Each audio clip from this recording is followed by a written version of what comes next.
So let me guess, you want to lose weight and you have tried everything. You have tried cutting out carbohydrates, you have tried fasting, you have tried endless intense cardio, but you fail. Or you lose weight but you eventually gain everything all back. Now, why do most weight loss journey fail? They fail because they are too extreme, they are too confusing, and they don't fit to your lifestyle. But here is the secret. Losing weight is not about suffering. It does not have to be. Understanding how your body works and using that knowledge into your advantage is the key to losing your weight and keeping it off sustainably for good. A very important concept that I would want us to understand together is the term maintenance calories. Now, calorie is a unit of energy. Calories is basically how you measure energy, like how we measure weight into kilograms, how we measure distance into meters or kilometers. So calories is just energy. Now, maintenance calories is the amount of calories or the amount of energy that your body needs just to stay in that current weight that you have. So it is influenced by a lot of things. It is influenced by your basal metabolic rate or ang calories na kailangan ng katawan mo to keep on breathing, to keep on circulating blood in your body, to keep your heart pumping, to regulate your temperature. It's basically the energy that your body needs just to stay alive. Now, you have your physical activities. Now, physical activities can be two things. It could be yung exercise activities mo, basically like going to the gym, jogging, or your non-exercise activities, yung mga bagay na ginagawa mo araw-araw na hindi naman exercise, like walking, just talking to your friends, standing up. And lastly is the thermic effect of food. Ito yung body energy na kailangan ng katawan mo just to digest your food. Actually, konti lang yung contribution ng thermic effect of food sa maintenance calories mo. Now, note it is very important, no, that maintenance calories, your maintenance calories will not drastically change unless there is a significant change in your physical activities or you gain significant amount of muscles. Now let's talk about why do most people give up in their weight loss journey. If you want to lose weight, you basically want to get rid of fat, diba?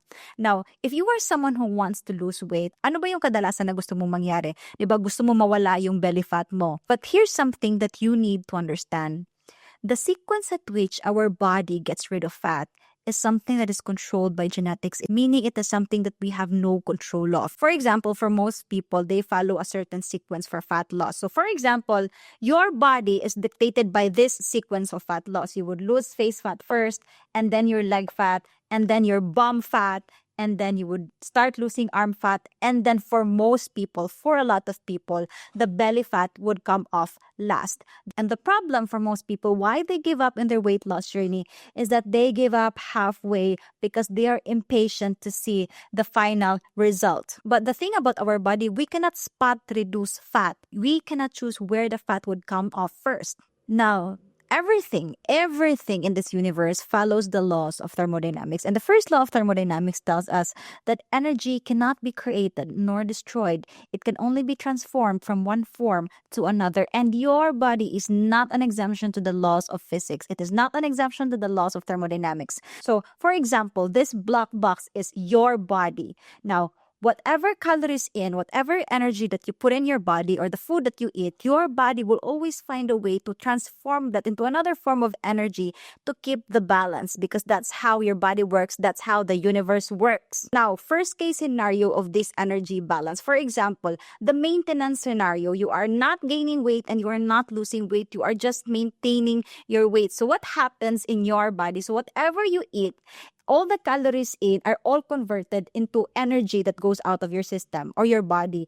Lahat ng kinakain mo, andun papunta sa basal metabolic rate mo, bali yung energy na kailangan mo just to stay alive, all your physical activities, all your non-exercise activities, and the thermic effect ng pagkain mo or the energy that required to burn or to digest your food. Now, the second scenario of your energy balance is called the surplus, na kung saan yung kinakain mo or your calories in is greater than your calories out, meaning mas marami kang kinakain compared sa energy na ginagamit mo.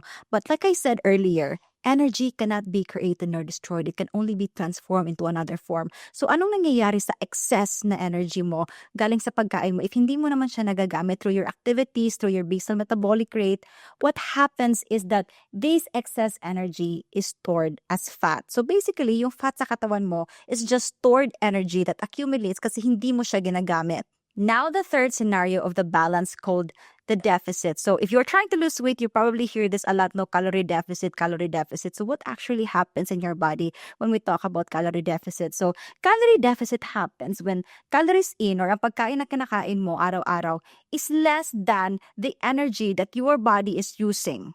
But remember, we have to keep the balance. If you're only eating 2,000 calories, but your body is using up 3,000 calories, where does it get energy? Well, it is getting energy from the stored fat in your body.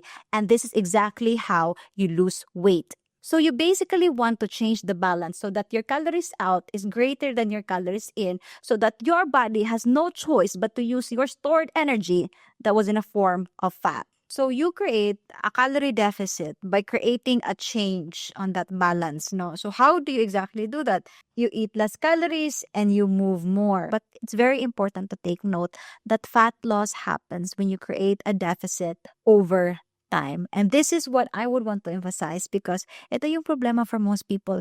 They are not patient enough to be in a calorie deficit long enough so that they could actually see changes. So how do you calculate your maintenance calories? The best way to estimate your maintenance calories is to calculate your TDEE, or as what we have discussed a while ago, your total daily energy expenditure. And there are so many resources in the internet, no? You can just Google TDEE calculator. In that calculator, you need to input your age, your height, your weight, and your activity, your gender, and your activity level. Now, this is my suggestion for you. Most people often overestimate the calories that you burn for your activities.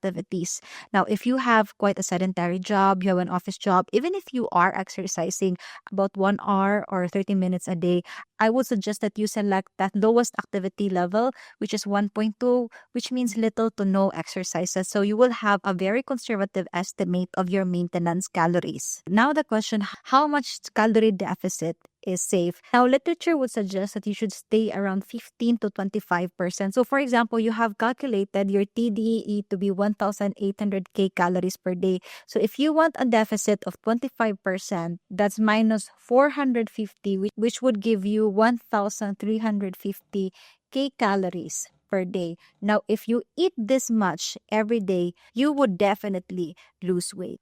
Now, why do we want to stay in this deficit? Why don't we just eat 500 calories so that we lose weight fast? Now, remember that losing weight fast is going to stress your liver. And number two, extreme deficit could lead to muscle loss and hence it would slow down your metabolism. And number three, it is just not sustainable. Hindi mo naman kayang kumain ng 500 calories per day lang. Biscuit ka lang araw-araw, and it's not healthy.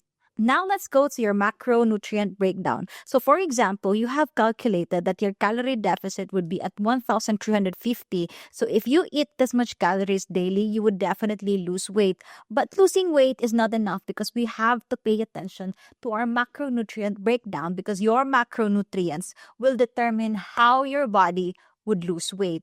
Now, during the weight loss process, we would want to preserve as much muscle mass as possible depending on your goals. Or if you are lifting weight, you would want to be able to build muscles. Now, it is important to preserve your muscles to avoid slowing down your metabolism. And muscle mass is the key to longevity. Of course, we would want to pay attention to our macronutrients because we want to have enough energy throughout the process. And of course, we would want optimal organ functions because you don't want to stress your liver so much. Now listen, if you are trying to lose weight, you have to pay attention to how much protein you're getting. So first, you need to determine how much protein you should be eating at 1,350 calories. Now, you could calculate it as 1.6 to 2 grams per kilogram of body weight. So for example, you weigh 50 kilos, then if you would want to have higher protein intake, you would need to have 100 grams of protein per day. Now, for your fat intake, you would want to eat about 0.5 gram per kilogram of your body weight. Some people would extend up to 1.2 gram per kilogram depending on your preferences. And the rest of that, about 2 to 4 grams per kilogram of body weight is going to be your carbohydrates. Now, I said that you have to first pay attention to your protein. And after that, you can balance out how much fat or carbohydrates you would want to take. Now, the distribution of your fat and carbohydrate really depends and varies from one person to another.